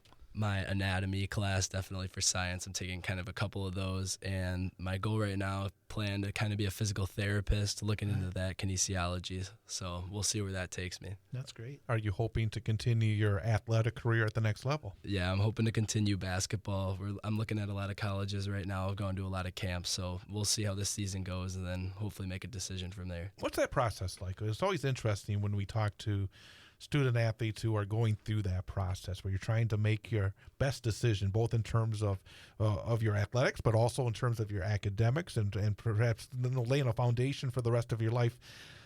How much time do you think about that? How much work goes into that? What is the experience like for you? Yeah, a lot of work has gone into my social media, putting out highlights on huddles, stuff like that. But it is a tough decision, and there's a lot of phones, there's a lot of phone numbers, a lot of DMs, stuff coming your way. So, and it's hard because you got to focus on the sport you're playing now, but you also want to be focused on what you're going to do after. So what I do is I just try and take every opportunity I can right now in the sports I can, and then see what coaches offer and see where I can go from there. What do you guys do? And I'm sure it's a combination of Coach Gress, Coach Micklig, and other coaches. What do you guys do in I know there's really no off season when you play 3 sports, and I know there's a lot of crossover, both of your teammates and your coaches, but what do you guys do to become better leaders? Like not working on X's and O's, not talking weight room, not running routes. What do your coaches emphasize, or what opportunities do they take to make you guys better young men? Yeah, we do a lot of community work. So sometimes that's getting out of school, getting out of class, or waking up early. We helped with a marathon here in Wausau, picking up those tables. We helped at St. Vincent de Paul the other day on the day against Wild Rose. So Coach looks for opportunities to get us out in the community, make an impact, and then help bring that leadership to the younger kids and the school to put a good look on for a Newman Catholic. You obviously have different opponents, different seasons. Do you have a school that when you face in any of these sports that you have a favorite that gets you going, the most favorite opponent? I mean, probably the game that we're going to play this week against Allman. I mean, they don't like us a whole lot over there, so it's fun to go over there. But it's a lot of the conference games in basketball, just that whole Merriwood Conference, Assumption, that's always fun. Mm-hmm. Those get you riled up before the game. I guess we should talk about Allman because that is always a significant game It's been a significant game for years. I remember back in 11 players that Newman went down there to play in a playoff game. It just seems like somehow these football programs kind of come together one way or the other. They come off a loss, and that probably is not the best thing in the world. That's a program that's had some success in recent years. When you lose a game, you redouble your efforts. I imagine that's a bigger challenge going into this week, especially going on the road. Yeah, I mean, we'll see what they all bring. We're excited. Our goal is to get in there, take care of business, get out as soon as we can. But yeah, we'll see what they have. What have you seen in preparation? I guess, as a quarterback, you take a close look at their defense. Anything jump out that, hey, maybe this is an area that we can work with without giving away too much of your secrets? Yeah, they like to keep a lot of people in the box, so we're looking to do some other things with different formations this week and just see if we can open up the outsides, open up the middle. Chad talked a little bit about rivalries and specific teams, and some of them are probably more friendly rivalries than others. Sounds like this one might be less friendly, but that's I love that part of it too. Do you know a lot of the kids, like, from the other teams you play? Like, obviously football's a very different conference than the Marewood. Like, when you go up in the Marewood, do you know a lot of guys? And like, have you gone to camps together? Are you friends on social media? Or are you kind of all business and don't really care about who plays for the other teams as far as individuals go? Yeah, I know a lot of the kids on the other schools. Assumption, I know JT, I'm close with him. In football, I know Emmett Stiles, that Dernbach kid. So I know most of the kids on both the schools on social media, stuff like that. After 2 weeks of the football season, are you more confident about the potential for success for your team than you were at the start of the year? Yeah, I think that going into the year, we had a little bit of doubt, obviously, size-wise. Mm-hmm. I mean, we're one of the smallest teams in the state for football, and I think our work ethic, our chemistry is going to clash together, and we'll see how far we can take it this year. Do you feel, like you mentioned earlier, during the summer basketball, there's some alumni come in? I see your alumni all over the place, those guys who went on that great run, right? I see them. What is it like to be a senior now and wear the Newman Cardinal jersey and colors and know what those previous groups have accomplished? There's been a ton of success. You guys have experienced a bunch of success. Hopefully going to continue that tradition this year, wherever you guys end up at the end of the year. What's it like to just, like, being at a smaller school? There's not as many names, like you said before. So how important is it, and what's it like to have your name as one of the guys this year for Newman Catholic? Yeah, it's super cool. When I was a freshman, though, that Connor, my brother Jackson, Mason, all those guys were seniors, and I was looking up to them like, oh, I just wish I could be in their spot. Like, and now that I'm finally a senior, being the guy, I'm super grateful for the opportunity, and I'm really happy that we can all be out there together. Did seeing your brother go through it help you in your journey to get to this point? Yeah, if it weren't for Jackson, I would not be anywhere near where I am. We played tackle football, basketball. He's toughened me up and always wants me to be at my best, and he's super happy for me. Maybe he gets a little upset with me, but it's all for the best. What are you hoping to accomplish in your senior year? Because it goes by so quickly. And we're just basically starting the senior year, and you have so much still left on your plate. Have you thought about the things that you really want to savor over the next 9 months? Yeah, just the memories with my teammates, memories with my coaches in the games, just trying to take every chance I get to take it all in, every single Friday night, every single practice, just working as hard as possible. Anything else, Coach? Well, I know Chad's got one more for you, and I'd like to let him ask that one. But I just want to say congratulations to a great start. It is awesome seeing you out there healthy, doing your thing, and really can't wait to see how you guys do this week and the rest of the season. So best of luck. Thank you.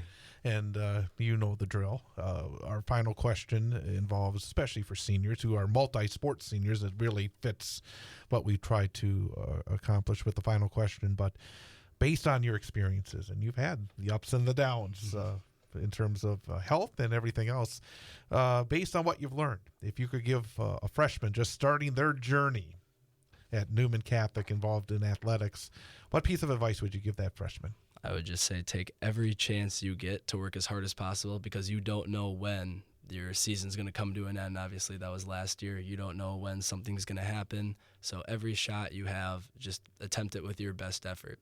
Fantastic. Congratulations on the terrific start. Best of luck on getting in and out of Almond. successfully on Friday night. And best of luck for the next, as I said, about 9 months as you go through the final tour at Newman Catholic. And best of luck in your decisions in terms of your next level as well. Thanks for coming in. Thanks for having me. Again, Quincy Fender joining us here as our student-athlete guest on the Big High School Sports Show. Hey, we're going to turn our attention to week number 3, and hard to believe we're going to be heading towards the third pole of the regular season, and we'll talk about the matchups coming up this week. A lot more Friday games, not as many Thursday games around the state of Wisconsin. I'm good with that. We'll talk about that coming up next here on 98.9 WXCO. Are you passionate about local high school sports? So are we. WXCO 98.9 FM is proud to be the only station in Wausau bringing you live, play-by-play coverage of high school sports, game after game, season after season. But we can't do it alone. We are currently seeking local sponsors and community partners who believe in the power of sports to bring people together, inspire youth, and energize our hometown pride. Promote your business, support our local athletes, be heard by thousands of loyal local listeners. If your business is interested in supporting live sports broadcasts while gaining valuable exposure, now is the perfect time to become a WXCO sports sponsor. Message us on our Facebook page or call or text our sales rep, Aaliyah, at 608-573-1597. That's 608-573-1597. Let's keep Wausau High School sports on the air together.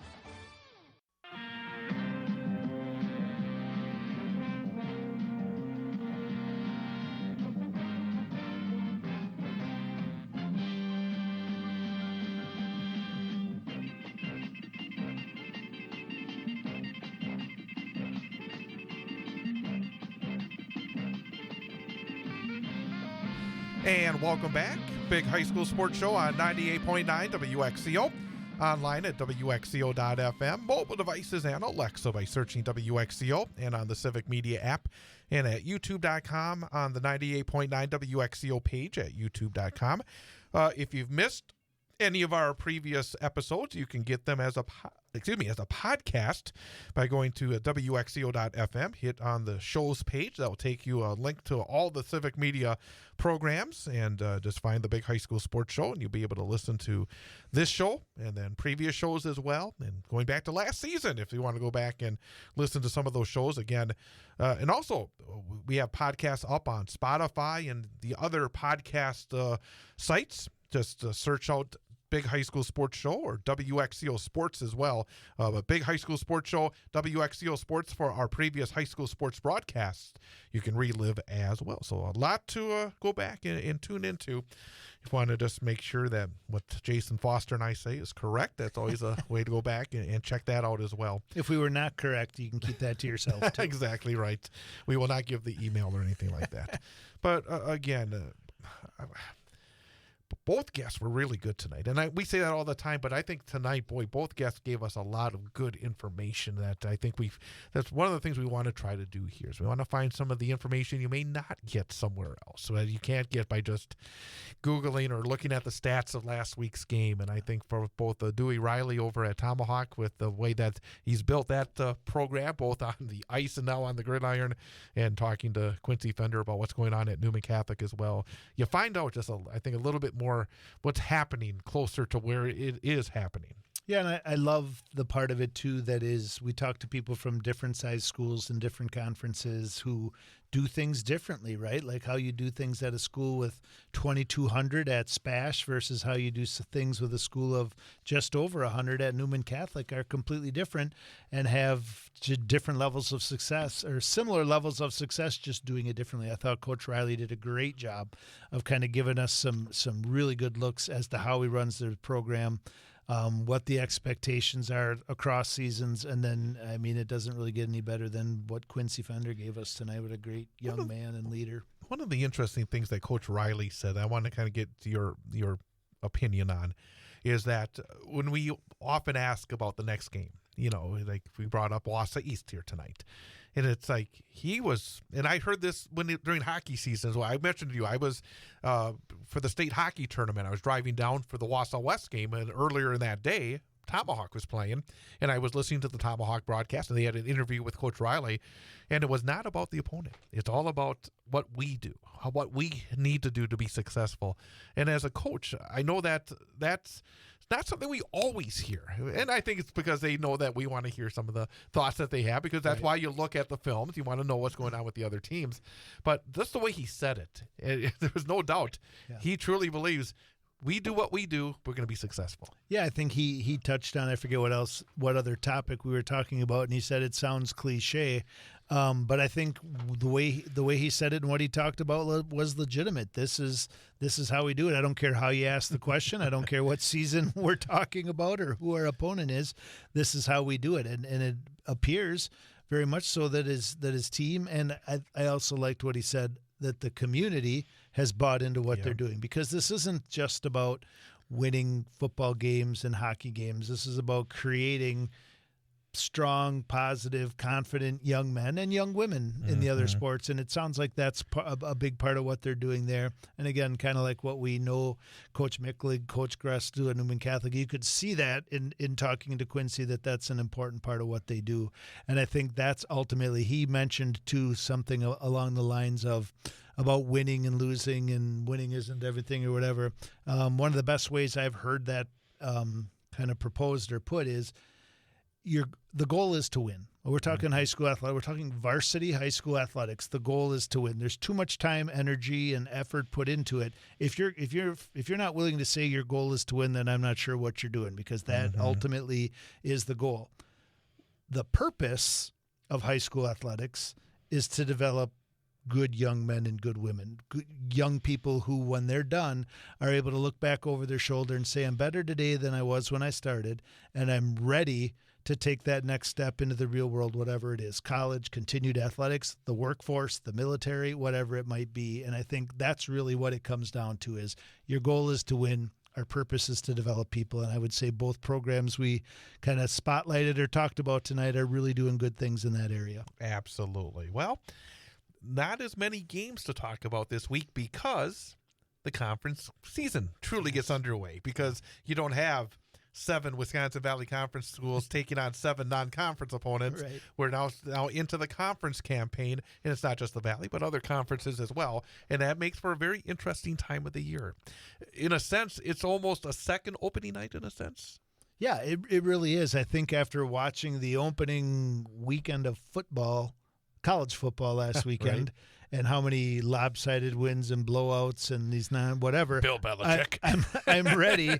I'm ready for conference football. I'm ready to watch historic matchups and rivalry games, and starting to really figure out what these teams are made of, and what that top to bottom order is going to start to look like. So I'm excited about week 3. Let's talk Wisconsin Valley Conference. Let's talk about a game that I will be at. I'm assuming you'll be there as well.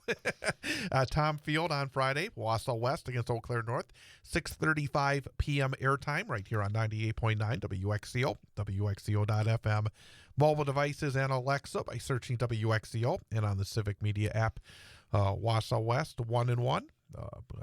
They gave a battle against Hudson last week, but came up short.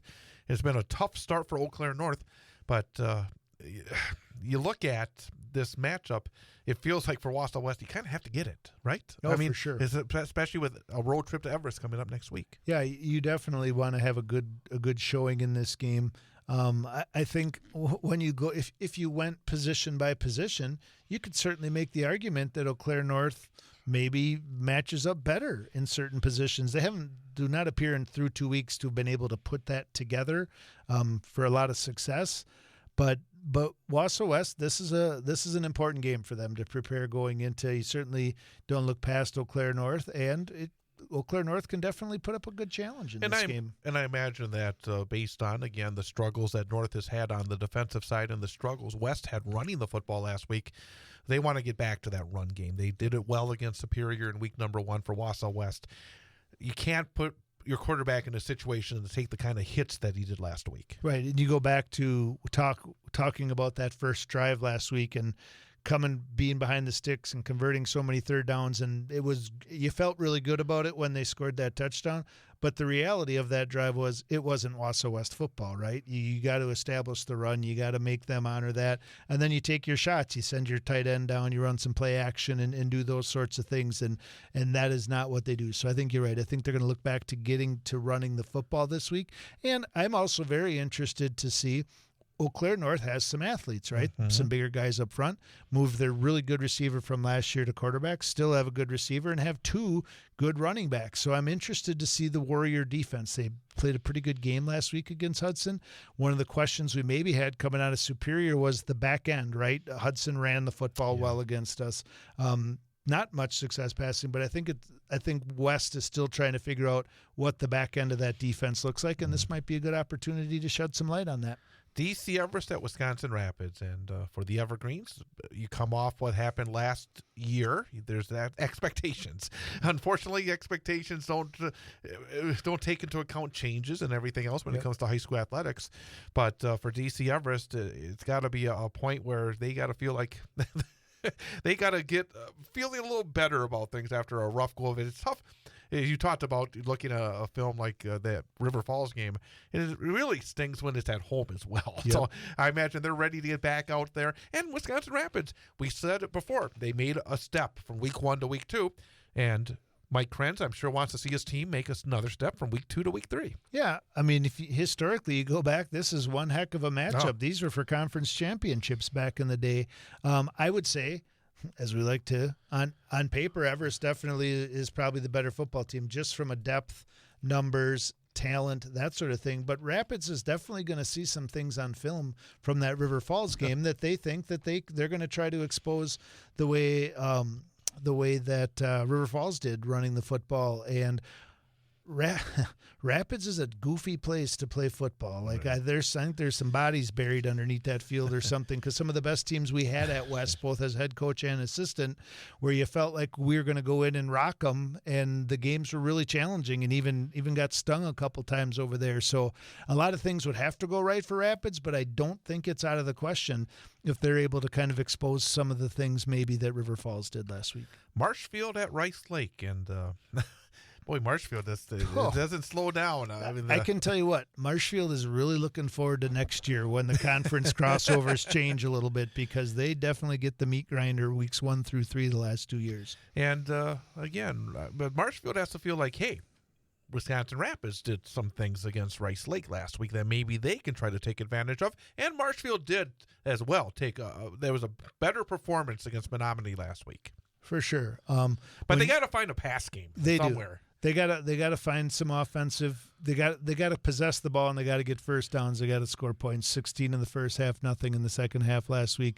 But we'll probably and broken record here, right? We won't be talking about Rice Lake a ton more after this, but you got to find a way to stop Rice Lake. That's I think Coach Reilly kind of said it. This is a one-up. This is they play a different defense Rice Lake plays a different offense than you're going to see the rest of the year. So you have to prepare differently when you play Rice Lake, kind of like you used to have to prepare differently when you played Rapids. Yep. This is that, and they're loaded, right? So the biggest thing when you play Rice Lake is you got to be able to slow them down. You got to make them work for it. You got to hope for a turnover or two, because if they just turn that machine on and possess the ball, it makes for a long night. Stevens Point at Eau Claire Memorial. One thing I want to mention to you is, have you noticed this year both North and Memorial have on-campus football fields? They do, and I'm jealous. They both, they're in a very similar situation to Wausau. So getting off topic a little bit here. Right. But we added turf to both the schools in Wausau, but we just added the turf. We weren't able to kind of finalize, and the bleachers, the concession stands, bathrooms, all those things that would allow you to play your home varsity football games there. And the Eau Claire schools did it right. They're different. Right? I don't know if you've noticed, Eau Claire North has seating on both sides. So seating on the one side is very nice, portable seating. And the schematics of Memorial did not allow for seating on the other side. But, yeah, both their facilities look very nice, and how great for them to be able to play those home football games. Certainly a goal of both Wausau East and Wausau West to be able to get to that point. And Stevens Point, kind of the opposite of Marshfield. Again, their schedule has allowed them to kind of roll into it nicely.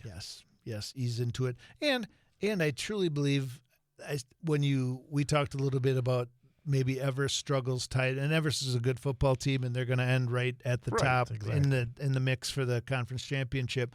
But I think if you again look at rosters, I think when you look at the names that Spash returns versus the other teams in the conference, they have their guys back. I think they more reloaded a supporting cast, but still have some of those big names on that squad. So this is probably another good week for the Panthers. And then it'll be interesting when they start to see some of the other teams in the conference. Great Northern Conference, and Friday, this is a really intriguing game. Wausau East and Tomahawk. I mean, I saw Wausau East in their opener against Westby. I liked a lot of what I saw. I think they took a step forward compared, as you said, to last year. In that game against Logan, they were pretty much run off the field a year ago on the road. Last week, they had a chance to win it in the fourth quarter, and we talked a lot about Tomahawk. And when you hear Coach Reilly talk, you have no doubt that he's going to have that team in a mental frame of mind that they're going to be able to go out there and battle the Jacks. And if you take away what's happened so far this year, so taking away nothing from what Wausau East has already accomplished and what Tomahawk has accomplished, if you look at this matchup just from strictly enrollments, right, you would say that Wausau East has obviously a clear advantage just because of their size. I feel like these are the games that Wausau East struggled a little bit in last year, in losing to Rhinelander and almost having the tough one against Merrill when Merrill wasn't playing their best football. So whatever. Certainly I hate the word trap game or stuff like that, but I do think Tomahawk's playing really good football. So is East. It's at Tomahawk. I mean, Coach Reilly also pointed out the fact that there seems to be a lot of parity in the conference this week, so some of those things, home field advantage, may play a big role in the outcome of these matchups. And I think for Wausau East, one of the things they have going for them is the ability to both run and pass the ball. That's one thing that kind of jumped out. They passed the ball exceptionally well in the first half against Westby. They ran the ball exceptionally well in the second half. And even last week, the numbers were decent throwing the football. And they got two really dangerous receivers. I mean, we even talk about Meverton in the stats earlier, and he's, I think, as dangerous as anybody. Ian Stahl is a kid that can run the ball and run it quite a bit. I think that aspect helps Wausau East. We talk about how do you game plan for this team or that, or what's your game plan. Wausau East, I think, over the course of last season and 2 weeks into this season has proven that a big part of their offense is big plays, right? Yeah. When you talk about scheming, watching film, doing that, it's hard to put that as a bullet point on your scouting report is we need to, I mean, you can say it, we need to stop the big plays, but there isn't a great recipe for stopping big plays. They usually happen as a result of a breakdown on the defensive side of the football or a mistake in alignment or whatever the case may be. So if your big plays aren't hitting, that makes for a challenging night. But if you just throughout the course of running your offense have the ability to connect on those big plays, that's tough to stop. So I think that's a big part of what they do and probably a difference maker one way or the other Friday night. And I think that Meverton is helping Moz make a lot of big plays. He had two long touchdown passes against Westby, and they had two more touchdown receptions last week. And I think at some point that pendulum may change where they say, oh, we got to keep a close eye on this kid who has 4 touchdown receptions, and then a kid like Meverton who's a really good athlete. I just think that, and then, of course, if they decide they're going to slow down that pass game, that run game, I just think that I like the balance that I saw from Wausau East. Yeah, and I mean, it's kind of like the what we're hearing about Micah Parsons now, right? Like, who's going to benefit the most from Micah Parsons? It's the other side of the defense, right? Because Micah Parsons is going to get all that attention, and those other people have the opportunity to shine. Merrill and Mosinee. Merrill comes in feeling better after a great second half comeback against Crandon, but Mosinee still a handful, especially at home. I think that's going to be a real challenge for the Blue Jays. Yeah, I mean, in talking with Coach Stoffel last week and hearing what he has to say about their team and their program, they're good. They're a good team this year. Certainly, I think the road for the conference championship goes through Mosinee. Merrill, I think, played their best half of football in the second half of week 2, but that is a tall challenge when you look at kind of the last year. Everybody had to go through Medford in order to compete. I think Mosinee is kind of the front runner in a tough night. a tough challenge for Merrill coming ahead. And I think if Merrill has a chance, Keelan Allen will have to have another massive game. Again, he's proven to be a big play guy for Merrill. They're going to need, I don't think they're going to be able to grind it out against Mosinee. No, they're going to need a complete game. They're not going to be able to win it in half of football. Lakeland at Rhinelander. And Lakeland 2-0, off to a really good start. Rhinelander bounced back from, I would call it, disappointing week 1 loss with a 32-20 win last week. Lakeland, these kind of games always feel like Rhinelander's going to come up and bite them. I don't know why. It's just Rhinelander traditionally has been, since they've gone to the GNC, a pretty solid program. But this Lakeland team, are they ready to take a step forward? Yeah, I definitely got a bias working here because Lakeland is the team I've seen in person this year at the scrimmage, and they had a lot of nice pieces, and for them to have turned that into a 2-0 start, I think that certainly has given them some confidence playing at Rhinelander. And I think Rhinelanders, we keep waiting for Rhinelander to maybe take a step, maybe not even the next step, but like to be in that mix. Are we in the middle and competing to be in the top third, or are we in the bottom half looking to get to the middle? Right. So I think this game will kind of tell us a lot about these two teams and where they're at. Medford at Antigo, and of course, Medford's results have not been good the first 2 weeks. Antigo had a big win last week, but it feels though this is going to be one to find out just how steep is the climb for Medford. How much did they lose? How much youth are they going to have to develop? Because we're not used to seeing Medford have the results that we saw the last 2 weeks. Yeah, and in Antigo's defense, just going to throw this out there, Pines is 2-0. They went and beat Adams Friendship last week, so maybe I'm glad you were keeping an eye on that. So maybe we don't know where Antigo's is. I would say, with all things being equal, you go with the team that has demonstrated the better program. And I think against schools like Onalaska and Holman, young squads, no matter what your program is, are hard to win with. I think getting back into this conference play and a team with Antigo who has consistently struggled in recent years, I think Medford probably looks at this as a get right game and their climb back into a playoff run. That said, I think of all the places to start their conference, that might be one of the harder ones because for younger players going into Schofield Stadium, that's a different environment. Yeah. It just is. It's just a different feel when you go into that stadium, isn't it? Absolutely. I remember playing there in high school, and it is different. There's a ton of tradition there. Antigo is coming off a nice win, so that'll be interesting. CWC Large, and another conference that I think is going to be exceptionally interesting. And you have the 0-2 Stratford Tigers home against Spencer Columbus and their record-setting running back. Yeah. And that's a rivalry game. Of course, you got Columbus, who's in Marshfield, and Spencer is right there as well, right next to Stratford, which is very close by, within about 10, 15 miles of each other. But traditionally, this has been a tough matchup for Spencer Columbus. But boy, I mean, again, you're not used to seeing Stratford at 0-2, and their pass game just has not been good.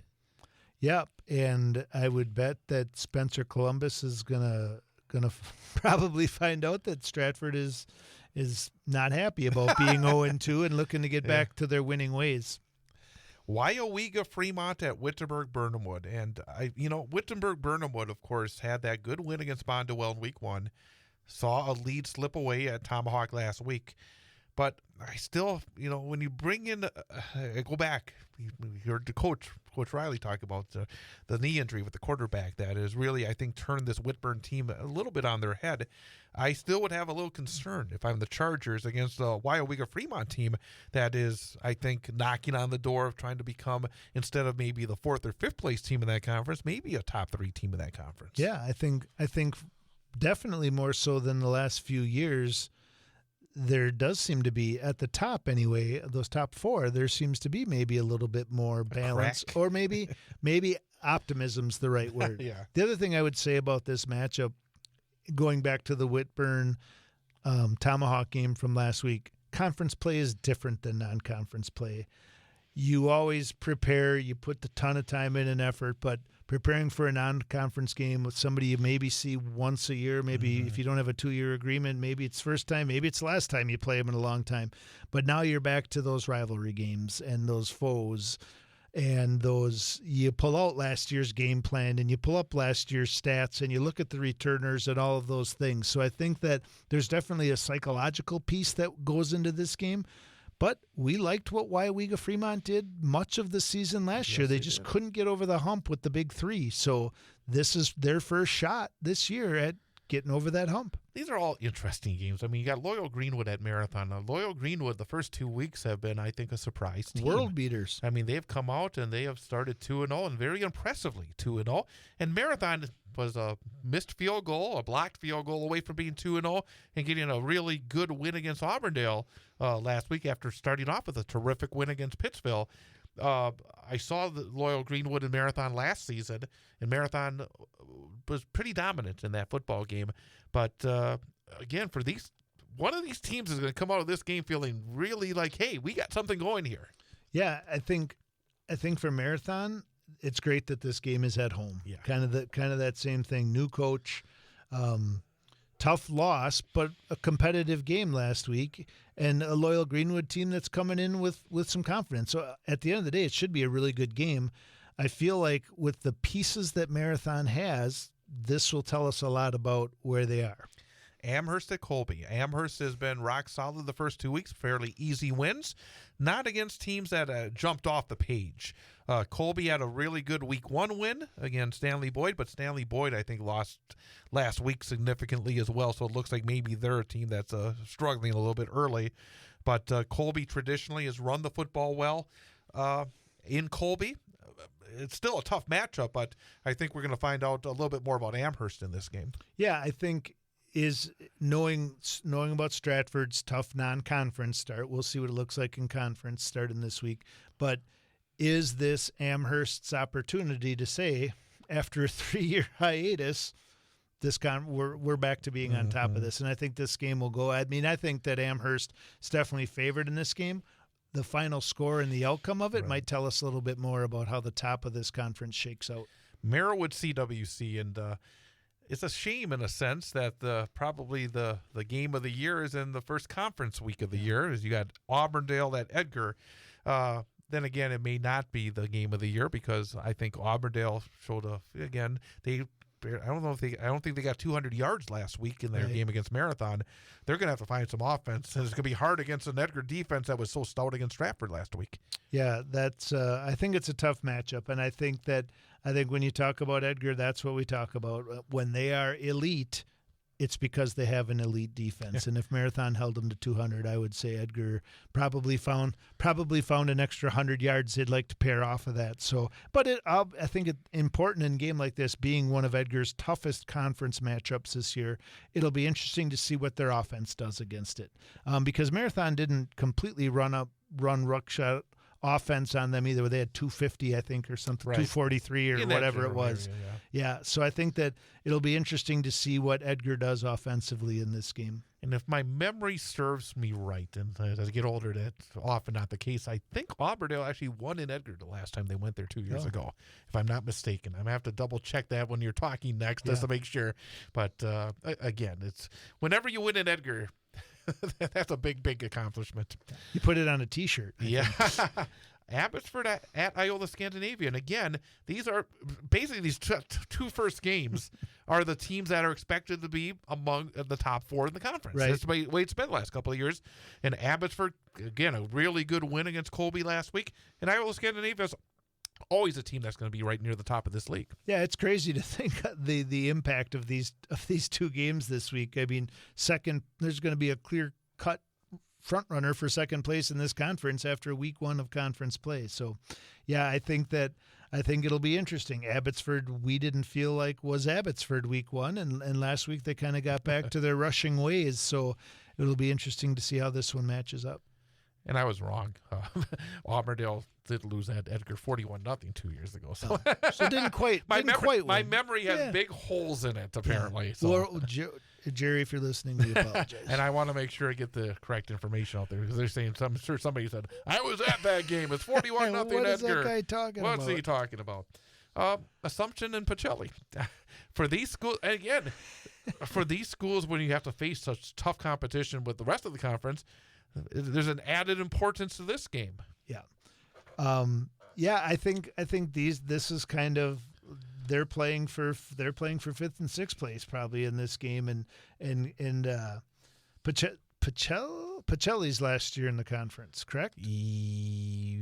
Or is it Assumption? Assumption. Yep. Assumption's last year. Yep. I apologize, Pacelli. Yep. Yeah, Assumption's last year in the conference. So this is kind of this last run through for them. So obviously looking to be great for them to get a win.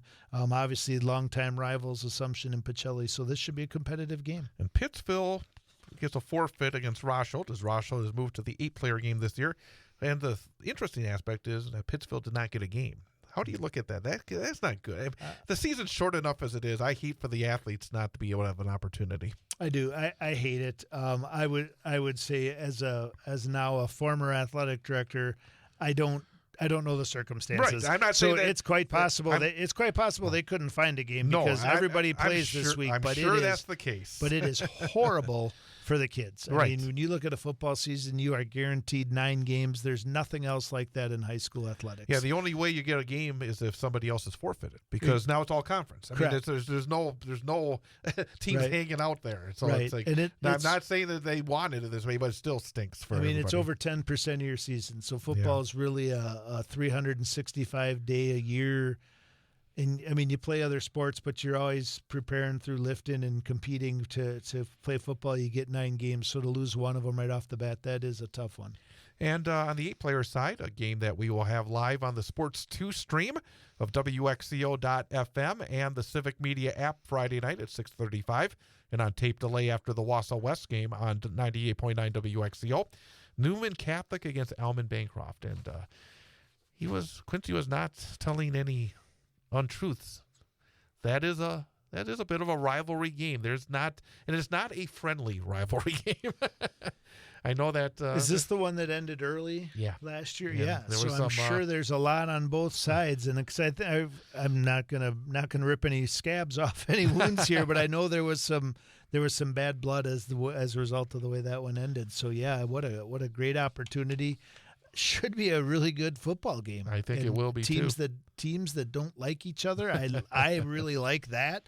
I think that definitely adds to your preparation. I think that one of the best things about high school athletics is the emotional component and learning how to play within those emotions, but also get excited and celebrate. And I think this game brings all of that together. So that should be a good one. And some road trips are just more difficult. And going into a place like Alman Bancroft has never been easy for Newman Catholic. And again, it's just one of those, I think, fun kind of games, because I mean that's competition. Yeah, I would, based on some of the things you've said and what Quincy said tonight, I would imagine the Alman Bancroft fans will welcome the Newman Catholic Cardinals into the stadium that night as well. Well, we got a little bit more than a minute to go as you take a look at what's happening this coming week. Are there any particular games that kind of jump out at you in terms of, hey, this is going to be one that's going to keep a really tight eye on, that will say something to me as we get to week 3 already of the season? I think my first statement would be, to some extent, all of them, because after this week, we'll kind of the picture starts to kind of present itself. Wins. I think maybe if I were looking for an entire conference, I think it might be the GNC. I think I'm interested. I think like Coach Reilly said, there's potentially a lot of parity there, and so these week 1 matchups have more importance. And I'm kind of looking forward to looking at the scores Friday night and saying, all right. And then I will figure out who's going to join us next week. Yes. It's always one of the fun aspects, is look at all those results and say, who should we invite next week? And it's interesting. My wife asked me a couple days ago who, and I did not know yet who we had decided on. But as I kind of went through the Rolodex in my head of the scores from last week, I'm like, well, we're probably not going there, probably not going there, probably not going there. So give us lots of opportunities. We'll see you next week. Sounds good. Thanks, Chad. Good luck, everybody.